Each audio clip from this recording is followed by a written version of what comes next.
வணக்கம் நண்பர்களே, உங்கள் மூளை வேலை செய்ய தயாரா? இப்போது சில சுவாரஸ்யமான விடுகதைகள். விடுகதை 1. காலை எழுந்ததும் வரும், மாலையானதும் போகும். அது என்ன? பதில் நிழல். விடுகதை 2. நான் ஓடுவேன், ஆனால் கால்கள் இல்லை. நான் அழுவேன், ஆனால் கண்கள் இல்லை. நான் யார்? பதில் மழை. விடுகதை 3. வாயில்லை பேசுவேன், காதில்லை கேட்பேன். அது என்ன? பதில் எதிரொலி. விடுகதை 4. உடம்பு முழுக்க பற்கள், ஆனால் சாப்பிடாது. அது என்ன?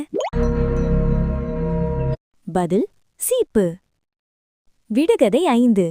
என்னை உடைத்தால்தான் பயன்படுத்த முடியும். நான் யார்? பதில் முட்டை. எத்தனை சரியாக கண்டுபிடித்தீர்கள்? கமெண்டில் சொல்லுங்கள். இன்னும் சுவாரஸ்யமான விடுகதைகளுக்கு ஃபாலோ பண்ணுங்க. என்னுடைய சேனலுக்கு இன்னும் சப்ஸ்கிரைப் பண்ணலையா? இப்போதே சப்ஸ்கிரைப் பண்ணுங்க.